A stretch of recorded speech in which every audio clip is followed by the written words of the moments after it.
Welcome and thank you for joining us today at Live at Your Table, brought to you by the Florida Restaurant and Lodging Show. Before we get started with our discussion, 3 things you must do now, restaurant survival guide, we would like to share some housekeeping items to keep in mind. All audience members are in listen-only mode, which means you're muted. However, we will be monitoring audience engagement on the dashboard and do encourage you to participate by using the question pane. There will be time for questions at the end of the presentation. Please note this webinar is being recorded and will be available online at flrestaurantandlodgingshow.com next week, should you wish to revisit the content presented today. Now, without further delay, let me introduce David Scott Peters, author and restaurant coach with davidscottpeters.com. David, thank you for being with us today. I'll turn it over to you. Thanks so much. Hey there, everybody. David Scott Peters here, creator of the Restaurant Prosperity Formula and your coach. Hey, man, these are crazy times. We're finding what, right? We're coming out of the early heavy restrictions on COVID. We've learned how to pivot, probably sick and tired of the word pivot, or how to pivot our business. But those of you who are operating right now have figured out how to make this work. I was just talking with a couple of my members this week and talking about how they're seeing record sales, even on limited seating, that there's this pent up demand. So as an industry, we're starting to rebound. Now let's pray that things start still moving the forward direction, that we have less cases, less deaths, all those things, but that we can get the economy going and you booming again. Well, we've got to start to think about what we can do, what we need to do to really make all this work. And that's where today is. 3 things you must do now, your restaurant survival guide. What can you do right now to make sure things work for you? Now, for those of you who don't know me, many of you probably see me speak at the show year after year after year, probably last 15 years speaking at the show. But if you haven't, again, my name is David Scott Peters. I grew up my family's restaurant and catering business back in Linwood, New Jersey, where I worked for the toughest manager I know. Anybody ever work for your mom? You know that it sucks. I hated every minute of it. Why? My mother rode my sister and I twice as hard as everybody else, said there'd be no favoritism. And while I hated it as a kid, she did me a favor. She taught me a work ethic like nobody else around me. Said every job after I elevated quickly. So she did me a favor. I took those skill sets and worked for an independent brew pub and cafe here in Phoenix, Arizona called Coyote Springs in the early 90s. This is when brew pubs were opening 1 a week. It was like magic. The first location was a cash cow, hand over fist money. It was unbelievable. Our second location was much like owning a boat, a hole in water in which you throw money. As one made it, the other one sucked it dry.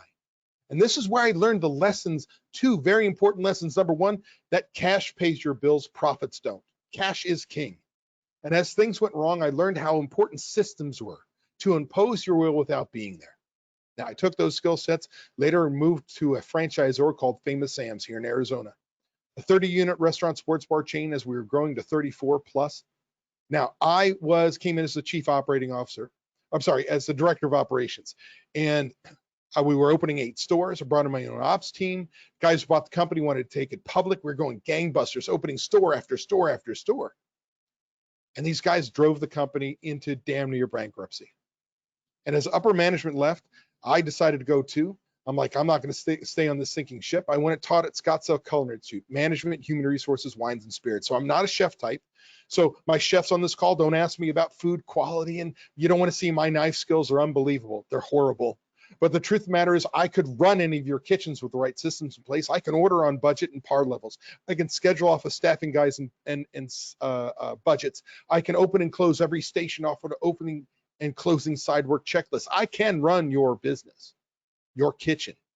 Now think about that when we talk about systems as we go through this presentation and how this can translate to what you need to do in your business. Well, while I was instructing, I was consulting. The minority shareholders of Famous Sam's asked me to come back. They were now majority shareholders. I said, okay. And so I sat there and said, okay, as the chief operating officer, my job was to turn the company around and sell it in 5 years. I missed that goal by 3 months. See, I know what it is to be an independent operator. I know what makes a chain successful. It's my job to give you the same systems and tools that chains use without losing your independence. We love our guests, we love our employees, but we are going to do what they do well, and that's make money. Now, I parlayed that all into creating a restaurant training and coaching company back in 2003. And as time went on, my members asked about systems and what we were working on, and they need better solutions, and it turned into a software company. In June of 2019, I sold to my partner and a group of investors who were actually owners, users of the software.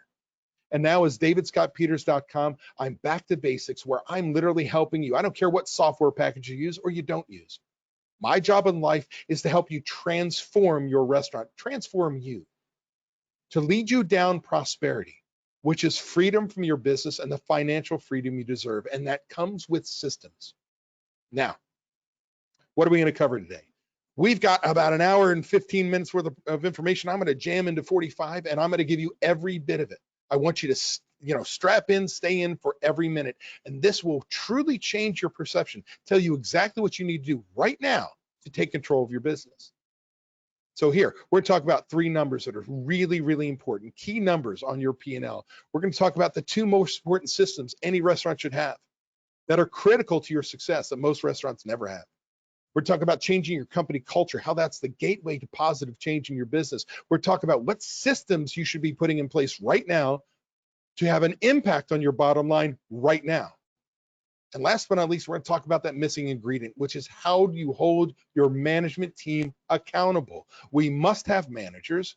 We must have managers. We must have managers, but you've got to hold them accountable, or I call answerable. So here we go. If you have questions at any point in time, make sure you use that GoToWebinar question panel. Andrea in the background, if something she wants to interrupt me, she'll interrupt me and I'll answer it right then. If not, save your questions at the end. I'll answer them at the end. So here's the deal. If you've seen me speak at any point in time at the show, you know that I bring this slide up over and over again. And that is, you have to, if you're going to work with me on any level, even if it's only for the next 40 minutes, you must have change your mindset that you must run your restaurant profitably. You have a responsibility to run a profitable restaurant. It's not, I hope, I pray, my social working friends. Now, why do I call us social workers? Because we're in what industry? The hospitality business. We take care of people. Right? Oh, that portion needs to be bigger. Oh, you need extra time. Oh, you need overtime. ... We just take care of people. That's how we're built. But here's the deal. You have a responsibility to run profitably. Number one, to your customers, your guests. You fulfill a need in the community, don't you? They walk in your restaurant because they want what you have. Second, you have a responsibility to your employees, your staff, your team members. They're gainfully employed through you. They pay their bills. They feed their families. Now, granted, half of them drink their paychecks away, a whole nother story. But you have a responsibility to them. But here's where we screw it up as independent restaurant owners all the time. You have a responsibility to you, your family, and any investors you may have. And I'm here to say you come first, not last, my social working friends, because here's the deal. If you are not profitable, if COVID takes you out, if you are not profitable, or during COVID, right? We're not post, in COVID, you can lose slowly, that you can have a chance to survive on the other side. The fact of the matter is, we have to stay in operation, because if you're not in operation, there is no restaurant for your community and there are no jobs for your employees. And I'm here to say you come first. So you must run profitably. You need to take care of you and your family so you can take care of everyone else. Does that make sense? And let's really talk about why this is important. We're in COVID, right? This is not post-COVID, we're in COVID. And for many of us, we're either trying to continue to survive and lose just a little bit, or there's some of us in the industry actually thriving. If you had a drive-through window, you're thriving.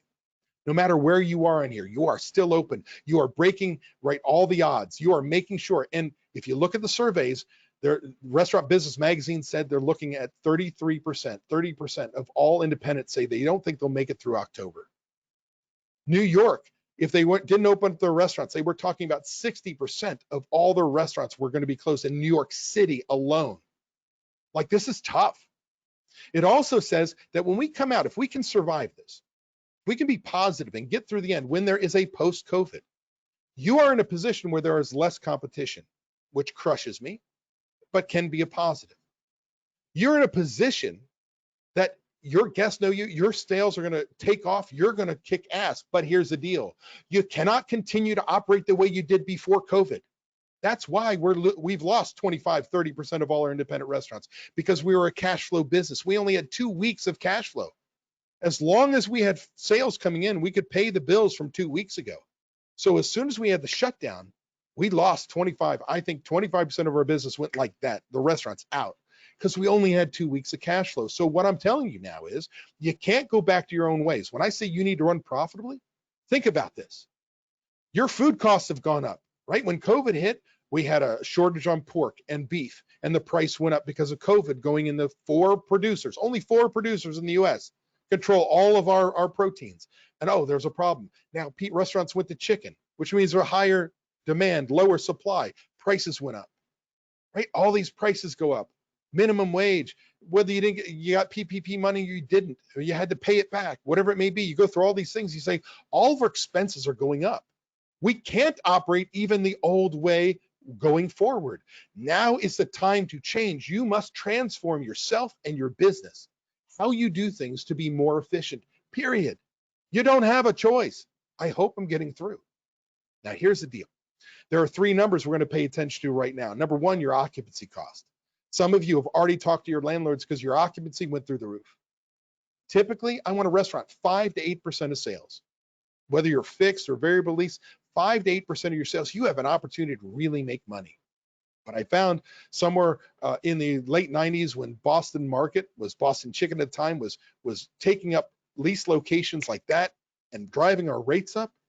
Many restaurants are now 10 to 12%. Understand, as soon as you reach over 10%, 12 and higher is your occupancy, that's your rent, that is your insurance, that's your CAM charges, that is your property taxes, anything it takes to be in that building, your loan, which we'll talk about in a second.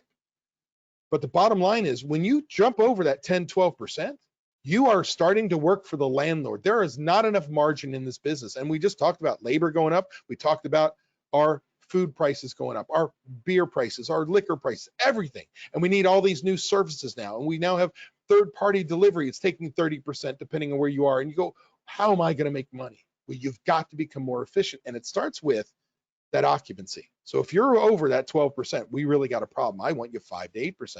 Talk to your landlord. Maybe you have to move.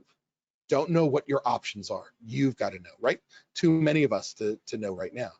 The next is where people often don't put in their occupancy is number two, and that's your debt service. If you took out loans from friends, family, SBA, a bank, that's got to be a part of your debt service. That's the cost of being in that building. So make sure that's a part of it. And the third is prime cost. And let's go into prime cost. It's the one number you must know to have any chance to make money.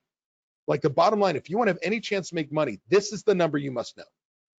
So what is prime cost? Prime cost to old timers like me, we used to call it controllable expenses, in the control of management, how we hire, fire, utilize our people, purchase product, utilize that product. Managers, it's your report card. You can't control what rent is. You can't control if the restaurant owner decided to do the crack cocaine of restaurant marketing and do a Groupon at a 78% discount. But you can control the food you bring in and how it goes out to the guests, the booze and the people that come to work. This is important. It's in control, your control. So what is prime cost? Prime cost is total cost of goods sold. That's food, bottled beer, draft beer, wine, liquor, NA, bev, merchandise, everything, anything you sell, all up. Now here's the challenge though. We also add then labor, which includes taxes, benefits, insurance. I'm going to go through these in great detail. So let's first talk about food cost, poor cost. Cost of goods sold. It's the cost of the product you sell, what you use. So those of you who are taking your food cost calculation off of purchases divided by sales, it's wrong. If I buy more product and sales drop down, I look like I've got this incredibly high food cost. But if it's still on the shelf, that's not what left the shelf. Another month, I bought very little because I had so much on the shelf the month before and my sales were strong. And I look like I've got this really low food cost. Like I go from 40% to 10%. The only way to truly know your food costs, your poor costs, is to take inventories, beginning inventory, plus purchases, minus ending gives me use divided by sales. I'm going to show you that on an example in this presentation. Those of you who don't take inventory, because I know you go, oh my God, David, inventory takes 4 hours. Well, it's because you don't have shelf sheet inventory in the order it appears on the shelf the way you want it counted. I have $6 million restaurants who take inventory in under an hour every Sunday. They know their numbers. We're going to get you there. But right now, let's say you don't take inventory. So take your purchases for the last 12 months divided by your sales for the last 12 months. That is your food cost. The change in inventory is so small that that's what your food cost is, or 6 months when you changed your menu and so on.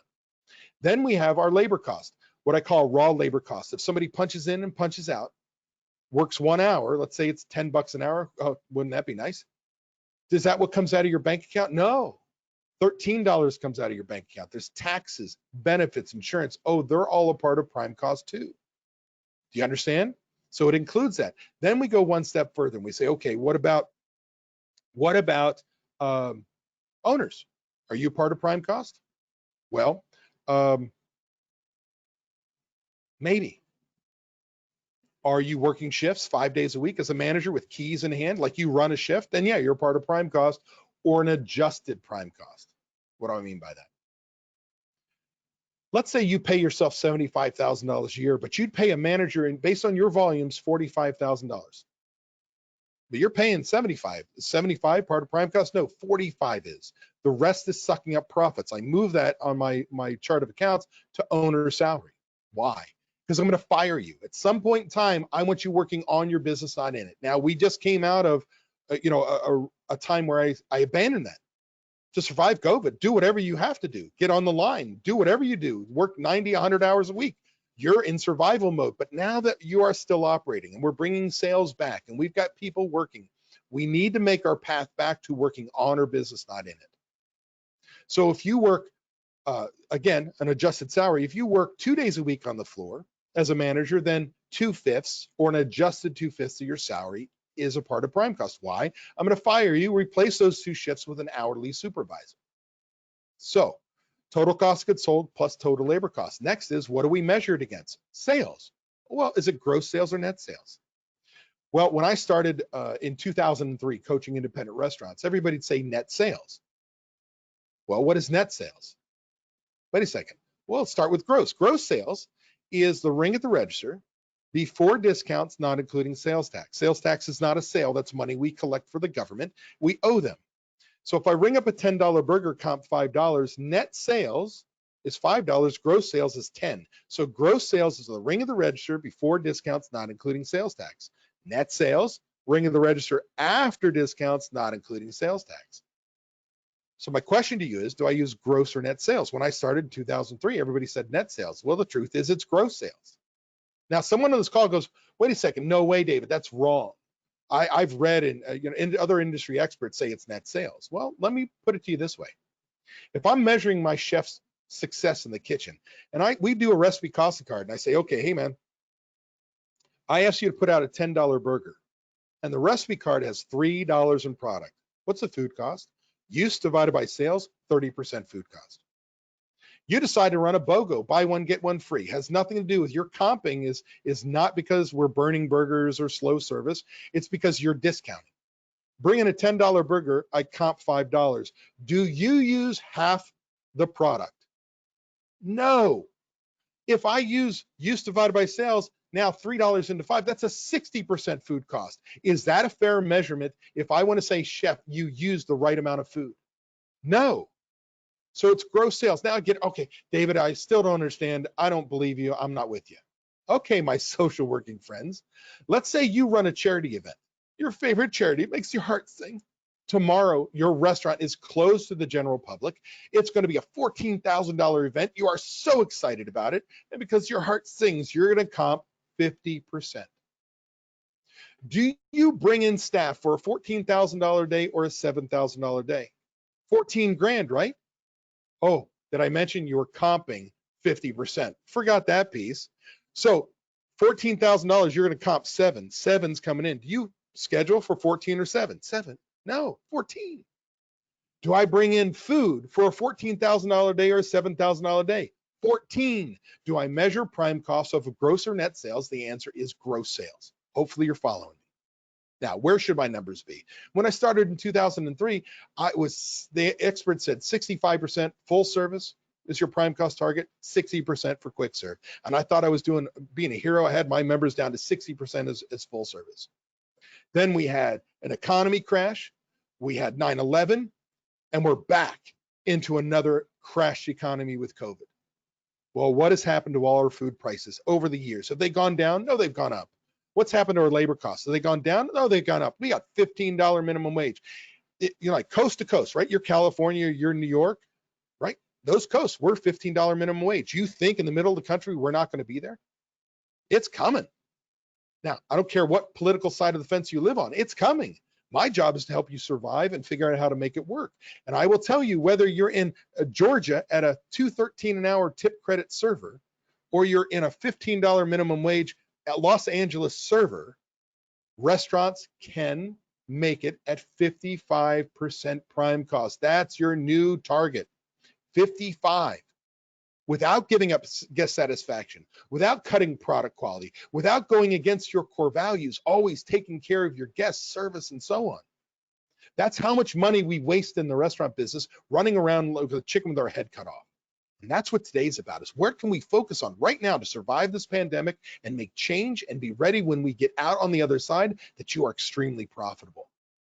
So here we go. One of the things that's really important about when we talk about prime costs, it's not a static number. If you read industry publication, the National Restaurant Association would say the average food cost for a full service restaurant, 34%. Average labor cost for full service restaurants, 33%. What is that? A 67% prime cost. And for some of you, we sit there, we use these wrong numbers. They're not your restaurant. You've got to know, based on your core values, your location, your price point, your style of service, yours, where you need to be. But look at this. I could be a family restaurant, have a 30% cost of goods sold, 25% labor cost. That's 55. I could be a burger restaurant, 20% cost of goods sold, 35% labor cost. That's 55. I could be a steakhouse on purpose, run a high food cost at 40%. Now, why does this work? Because when I sell a burger and I flip it, I make $4, but I sell a steak that's $40 and I make $25, right? What happens? Do I need 2 cooks to flip the steak? No, I need the same cook. So while my cost of goods sold is high, the ring at the register is much higher too, which lowers my what? My labor cost. This is why we look at prime cost. We don't just go food cost, and then labor cost. It's combined. They are one number called prime cost. So based on a cash contribution, we can make this work. So based on your restaurant, your style of service, your price point, your quality of product, yours, we've got to figure out where your prime cost is. And there's only one way to do that. And we'll talk about that right now. The 2 most important systems any restaurant should have to have any chance to make money. The 2 most important systems any restaurant should have to make money are budgets and recipe costing cards. What are the 2 systems most restaurants never have? Budgets and recipe costing cards. Why? They're too hard. Boo frickin' who? They are critical. They are proactive management tools. Let's start with the budget. A budget is where we take what we did last year and say, what if I do it the same the next 12 months? Sales, costs, everything. And we see what we're going to make or lose. And we say, ew, we want to make a plan. Because here's the deal. If I look at my P&L, right? If I were to say this piece of paper was a profit and loss statement, I look at it, what do? I immediately go to the bottom and I see what I made or lost, and I throw it on the table and go, oh crap. Yeah? By the way, what does that represent? The past. Can any of you change the past? Well, I just told you we're going to create this budget template based on the past. But here's the deal. We're then going to change and decide what we're going to do. What systems we're going to put in place, when, how quickly, how slowly, and what results we expect to get. You create your proactive plan, because here's the deal. A P&L is like driving a sports car using your rear view mirror and blacking out your front windshield going forward full throttle. You will crash. Where we've been is important, but we need to know where we're going, and that's the budget, pulling the film off the front windshield. What's my plan for success? What systems am I going to put in place? And who am I going to train, and what numbers do I need to achieve to make the money I deserve? And again, we need to make sure we don't use industry standards. We use your numbers, your budget. It's incredible. How do you expect to be profitable to know you've been successful if you don't know your plan for success? Use national averages? So here's the deal. This is what it looks like. If we look at just the cost of goods sold section of the budget, you'll notice food cost at 38%. That's where we did the last 12 months. And then we say, hey man, we're going to implement the key item report, the waste, what I call key item tracker, waste tracker, and a spreadsheet that I'm going to show you here very quickly called the Restaurant Checkbook Guardian, otherwise known as the purchase allotment, where I give up ordering without giving up my checkbook. My managers order on budget. And I say, if you put those 3 systems in place, I'll guarantee you a 2 to 3 point drop in your food cost. No recipe cost cards, no shelf sheet inventory, no heavy lifting. Why? Because a typical restaurant runs 7 to 9 points above their ideal food cost. No waste, no theft, no spoilage. I'm going to show you that in a moment. 7 to 9 points. So to come down 2-3 points by paying attention and ordering on budget is magical. Giving up ordering without giving up your checkbook. Well, notice in month 1, I'm going to train them. I don't lower my food costs like that. Month 2, I hold them accountable. We drop down to 35%. But wait a second. I know based on COVID, and this is what I'm seeing with members that I'm coaching right now, we have to make incredible changes to our menu. Because why? Our labor costs are high. Because our sales are low and we're at what we call minimum staffing levels. David, I can't cut anymore. And my labor cost is through the roof because my sales are so low. So we've got to then go to our prime costs and attack our menus. Many of us have to go from 38% food costs down to 24, 26.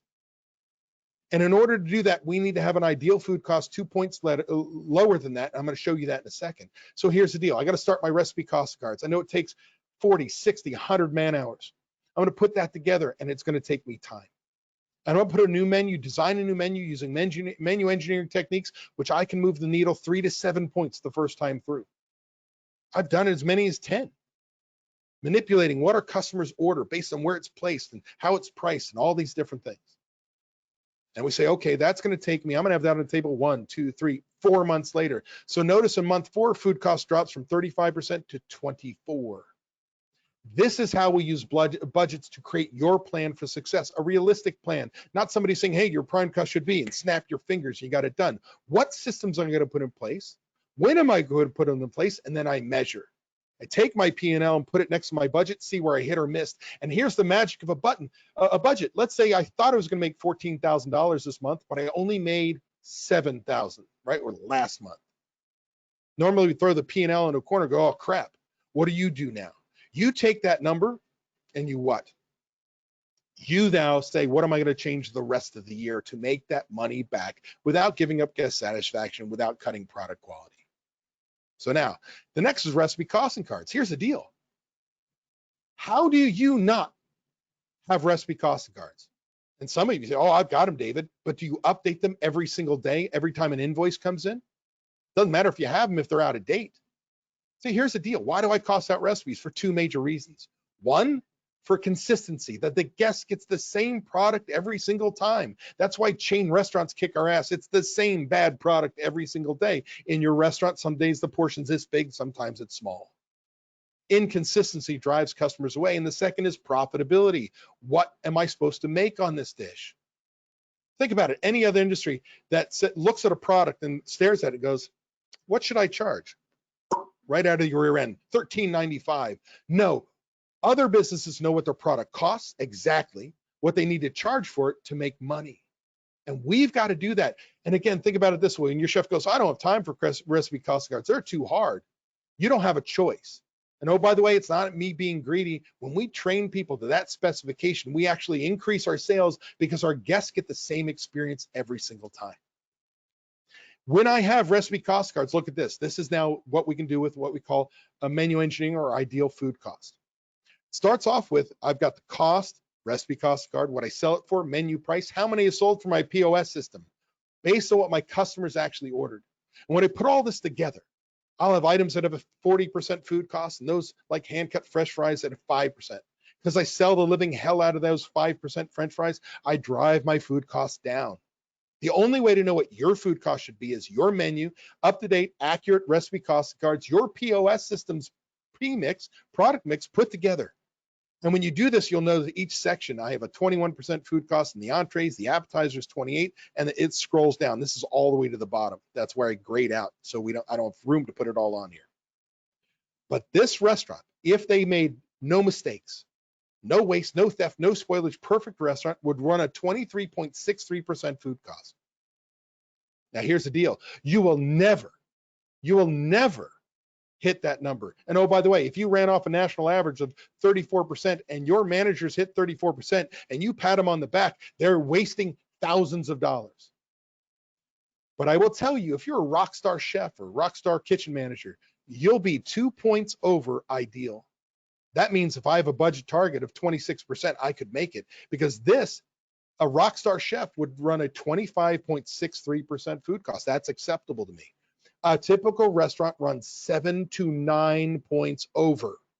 So often as you're yelling at your vendors because the price of cheese went up, it ain't their fault, it's yours. Meaning if we cost our recipes outright and we maintain that and we adjust our prices accordingly, it's how we operate. And if you want to know where you operate, this is what you've got to do. And it starts with recipe costing cards. Now, the next piece is you've got to know, remember when I talked about prime cost, beginning inventory plus purchases minus end gives you use divided by sales is food cost. Here it is, bottle beer, draft beer, wine, liquor, NA bev. So I need this measurement. That which we measure improves. What did my ideal cost? Oh, that's where I should be. Or where, right, if I had no waste, no theft, no spoilage, based on what my customers actually order. Accurate, up-to-date recipe cost cards. What is this? This is what actually leaves the shelves. This is my real food cost. Now we go one step further and we say, wait, we had our budget, we have our ideal, we have our actual. So what is budget? Our budget is the target you planned need to hit to make the money you deserve. You decided what systems you were going to put in place to achieve that. Recipe cards, key item report, race tracker, right? Restaurant checkbook guardian. Our actual by taking inventories and tracking purchases and sales. And our ideal based on what our customers actually purchase based on accurate, up-to-date recipe cost cards. Now look at this. My budget target is 25%. That's what I needed to do this month to make money. My actual is 26.42%. Oh, chef, what the hell's your problem? I'm pissed off. You're losing me money. Wait a second. That's only half the story. My ideal food cost is 24.5%. No waste, no theft, no spoilage. Are you ever going to run perfectly? No. A rock star kitchen manager or chef is 2 points above ideal. So I'm happy if we run a 26.5. What did I run? 26.4. Some bitch. Chef, you're doing an awesome job ordering, portion control, training, managing the kitchen. You're doing a phenomenal job. But hey, man, it's putting us above budget, which means I can't make money. I need you to re-engineer the menu to get our ideal food cost down to 23%. Like all of a sudden you sit there and say, you put this together, we can't run. Most of you are taking that national average off as your budget target. And you could be losing thousands. Or you could be delivering a message to a steakhouse, your chef going, get food costs down to 34%. And now he's got to buy shitty product, reduce portion sizes to keep his or her job. You've got to know your numbers. So we've got to have a budget. That's our proactive plan for success. We've got to, that which we measure improves. I need my actual, which means I need inventories. And I need accurate, up-to-date recipe costing cards and a POS system to give me my ideal food cost. And now by having all three numbers, you have control of your business. Does that make sense?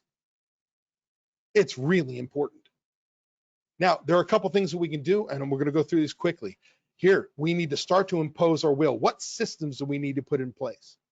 Well, number one, you've got to understand you need to document your core values. Your core values are who you are as a person. They almost never change.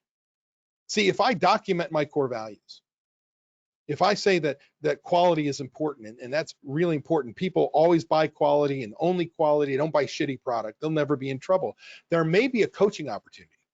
So like if I say we need, quality is our deal, and we have an event coming today, and Cisco drops off, or US Foods, Benny Keith, whoever you use, broadline distributor drops off your product, but no stakes. And we freak out, and the manager, says, oh, I could go to the broadline distributor, 3-hour tour, can't do that. Secondary purveyor would have it here at 4 o'clock. Party goes off at 5. I'm going to go grocery store. And it says, give me 50 of those, and they're the shittiest steaks, and they bow up like this when they're cooked. And you walk in on that, you want to kill them. Why is this shitty product? Because it's stepping on your core value. Vice versa, same manager goes across and says, based on quality, give me your 50 your best steaks. Comes back with Kobe beef, and they're this thick and marbly, and you come out and you go to grab a paper bag and hyperventilate and go, holy crap, what the hell is this? The manager tells you what's going on and says, based on our core value of excellence, I bought the very best. And you put your hands on your knees and go, dude, let's talk about profitability. See, you're not angry. You have a coaching opportunity. Did you document your core values? Because that's important. That's what allows us. Next, we need checklists. Checklists for every position, opening and closing side work checklist to make sure everything gets done your way.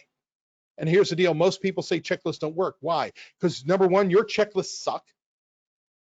They're not detailed enough. It says tables angled properly. What the hell does that mean? You want them 4 inches from the wall, give them a frickin' ruler. Roll up bin full. Is that different for a Friday versus a Thursday versus a Monday?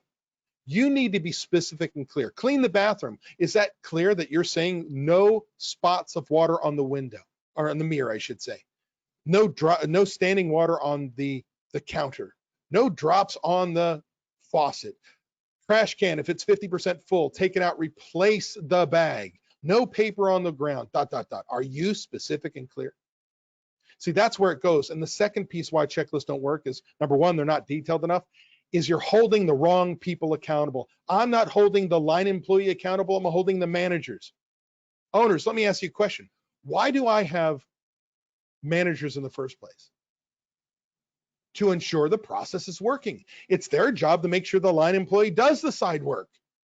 And what I want to do is change my culture in my restaurant to close to open, that every manager closes a shift 100% ready for the next manager to come in, whether it's AM to PM or PM to AM. Because aren't you sick and tired of the morning manager walking in and bitching and moaning about nighttime? Oh, they didn't do this, and they didn't do this, and they didn't do this, and they didn't do this, and they're right.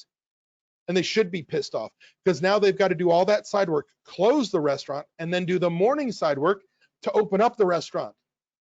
When you can have your managers make sure all these checklists are followed to your level of cleanliness and parring up and all these things, then we leave each shift for the next manager 100% ready. Now we have each other's back.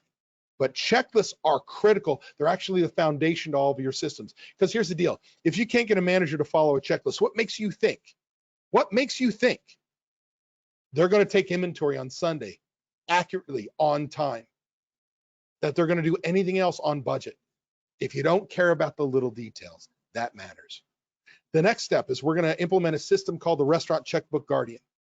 Where based on your forecasted sales, your budget target cost of goods sold, your budget sales based on your sales mix, what you actually purchase, in this case food, just food from your invoices, no paper, Janny, and all those things, just food, your actual sales from your DSR, by going from order day, delivery day, next order day, next delivery day, coming down and saying, hey, you have $4,000, $4,658 to spend on your next order to be on budget. Keywords, be on budget.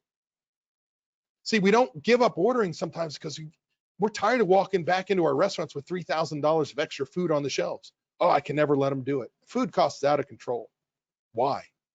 Because you fix every problem in your restaurant by signing a check. Holy crap, we need this much food? Yeah, well, we're busier and we got a catering. And nobody knows. You just fix it.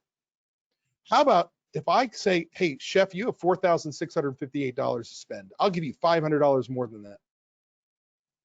You can spend $5,158.09. You 10 cents. You go 1 penny more, you got to ask me for permission. Listen, here's what happens. If I'm that much over budget, 1 penny over $500, I give them $500 to buy the specialty prosciutto, don't break the case of dressings and so on. It means you have a problem. Fix it. When? Today. Not 15 days in the next period. Chef, why is your food? Chef comes to me and says, I got to spend $5,600. Hey, I need to spend $5,600 because that's the rule. Come ask me for permission. Why do you need that? Right? Isn't that what you're going to ask? Well, here's what I want from my managers when I have the systems in place. I'm glad you asked that question. We lost a reach and cooler this week. I lost $350 in product. I've since called a refrigeration repair company. I got it fixed, put us on a quarterly maintenance agreement. Shouldn't happen again. Just in case, I put a time temp checklist in place. Should be checking temperatures every 2 hours. Shouldn't lose product again. Look, the key item report doesn't look like we have theft, but notice on the waste sheet, Bob's been burning burgers. I've moved him back to fry until he's trained on grill again. Unfortunately, it's about $200 I can't account for. I'm guessing it's portion control, so I've implemented these 3 portion controls on the line. You're like, oh, you want to smoke after that? I call that restaurant sex. Like, you'd be like, who the hell are you? You're awesome. But isn't that what we want from our team? And a simple system like this where we put them on a budget. You use a key item tracker, waste tracker with this, prevent theft, stop dumbass mistakes on a daily basis. I'm guaranteeing you a 2 to 3 point drop on your food cost. The next is the same thing in that same family, an allotment family, what I call the restaurant payroll guardian. We're based on last week's numbers. Your target budget, which the only way you can know where you should be is have a budget, because you're going to have months where your labor cost is high because your sales are low, out of season, and your labor cost is low because you're crushing it. Right? You couldn't add another employee, and your managers become a much smaller portion of your labor costs because they're fixed if they're salaried. Where we tell our managers how many hours and dollars they have to spend next week. So now imagine, hey chef, based on our allotment, you have 421 hours, but because you use software now, you copied and pasted last week's schedule, and you have 435 hours. You're 14 hours over budget. You need to cut. Now, if you said that to any chef, they'd be like, you got to be kidding me, dude. How could I cut? Well, here's the deal. Stop thinking big, right? They're thinking I'm taking 2 shifts away from people. I can't find people. We're trying to keep them employed. Oh my gosh. Well, the truth of the matter is this. What if I brought in 4 cooks 15 minutes later in the morning? That's an hour. 15 minutes later in the PM, that's an hour. 7 days a week, that's 14 hours. Start thinking small. We're going to have to start to stagger start. Yes, I need to have 7 cooks on the line during the rush, but I don't need them all in at 4 o'clock to play grab ass at the time clock. This can be life-changing. When you start to set budgets, when you start to take that puzzle of scheduling and put a budget to it, it's amazing what your team can do instead of having too many employees on the floor where they talk to each other and you give terrible service. Does that make sense? Now, you've got to start imposing your will, and that means you've got to think, I'm going to hold people accountable, and that's not a dirty word. See, it's accountable is like this. I'm going to hold you accountable. I want you to change it to what I call answerable. To be answerable, I define this way. Answerability is the acknowledgement of your responsibility for your obligations, decisions, and actions, and how you are answerable for the resulting consequences. Your job, your JOB, is what the job is, how to do it, how well it should be done, more importantly, by when. Until I train you and you show me you can do it on your own, I can't hold you accountable. That's why in the budget, I said we're going to train for month 1, and we're going to hold them accountable month 2. Next, you make a decision. If I know what my job is, I've been taking inventory for 24 weeks in a row, like I'm on my own. Week 25, I make a decision, do my job or not do my job. That's my choice. And then instead of me holding you accountable, hey man, if you don't do your job, you're going to, the consequences of your actions or inactions. Actions, hey, great job. Inaction, you didn't take it. Dude, what's your problem? We're not going to have this, oh, I didn't know. We're going to have a fight. No, it's you knew. You decided not to. You're going to get, oh, I'm sorry. It'll never happen again. See, you've got to be willing to hold people accountable to your systems. If not, they go away the same day. And here's the deal. I'm doing my very best to stay on time. We are tracked right on time, and whether we have a little time for question and answer, but here's what I want to give you. I know this was fast, a lot of information in a jam-packed period of time. But if you want to take your business to the next level, I'm going to give you something for free. If you go to my website, davidscottpeters.com, I gave you a little arrow here. There's a button, free evaluation. No strings attached. You take 15 minutes of your time. Click on that, answer a questionnaire, take you 15 minutes. Question, answer, this, that, fill in a little bit of stuff. And at the end, you're going to have this button to say create report. A little spinning wheel of death happens, and boom, a PDF is generated and downloaded to your computer like this, a 24-page customized report to show you where your opportunities are in your business and what you can do and how much money you could make if you made these changes. So whether it's labor, cost of goods sold, management, manager meetings, cash controls, it covers everything. So do me a favor. No string, I will not call you. You'll be on my email list till you die, but go ahead, take advantage of this. Go to davidscottpeters.com and click on that link.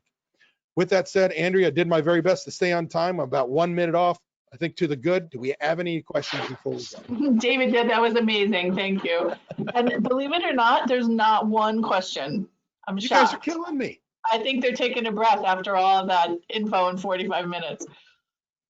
Well, if anybody has questions, feel free to email me at david@davidscottpeters.com. But I want to tell you from the bottom of my heart, it's been very difficult to watch our industry go up in flames in March, April.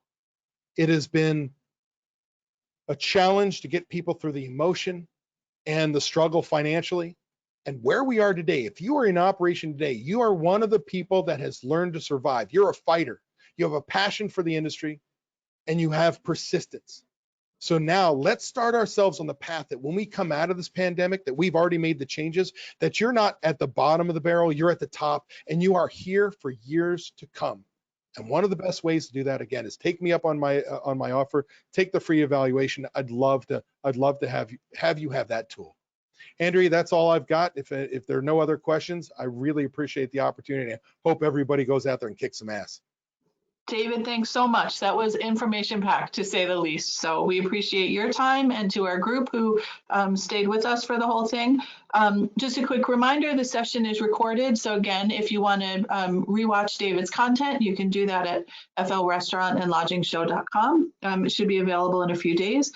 And thanks so much, David, and then the group. Have a great day. Thanks, everybody. Bye-bye. Bye.